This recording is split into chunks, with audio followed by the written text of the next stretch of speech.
It had been a long time since she stood in that room. There was dust on the windowsill now, the kind that only gathers when a place has waited too long to be remembered. And yet the lantern still burned in the corner, softly, as if it had never stopped. Some might say the outpost was only just beginning, but she knew better. She had been here before, long ago and not at all. The outpost didn't follow the same clocks as the rest of the world. It didn't keep time. It kept truth. And some truths take years before they're ready to be spoken. She didn't come here often anymore. Not since the quiet had settled into her bones. Not since the weight had grown heavier than her footsteps. But today, she had brought something with her. Or perhaps something had followed her in. It was small, tucked into her coat pocket, wrapped in a faded cloth she hadn't unfolded in years. She hadn't planned to bring it, hadn't planned to come at all.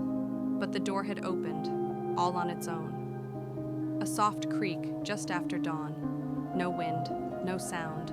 Just the slow shift of wood, as if the outpost itself had decided, it's time. She stood at the threshold for a long while before stepping inside. A letter, folded once, plain. Old paper, no seal. It hadn't been written with ink. It had been written with memory.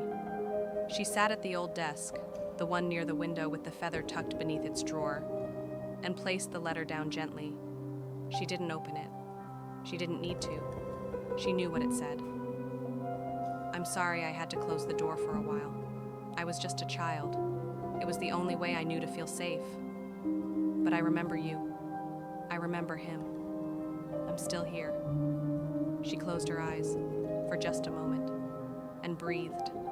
The lantern still flickered in the corner, and the door waited. She stood again. Slower now. The cloth that had wrapped the letter was still in her hands.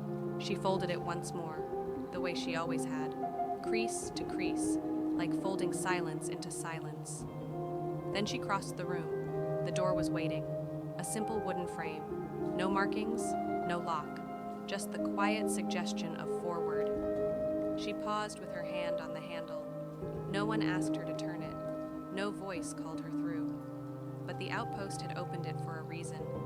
And when she turned the handle, she did so without fear. Not because she knew what was on the other side, but because she no longer needed to. There was no hallway beyond it, just light. Not harsh, not bright, but soft, like early morning through fog. It didn't ask anything of her. It simply was. She stepped through.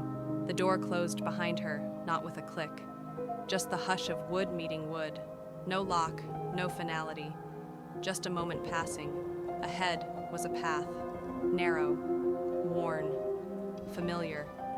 She had walked it once before, years ago, or maybe only in dreams. The earth curved like memory beneath her feet, and the air carried something she had forgotten how to name. She didn't look back. There was nothing behind her that needed her eyes. The outpost would wait, as it always had. And the next part of the story had already begun.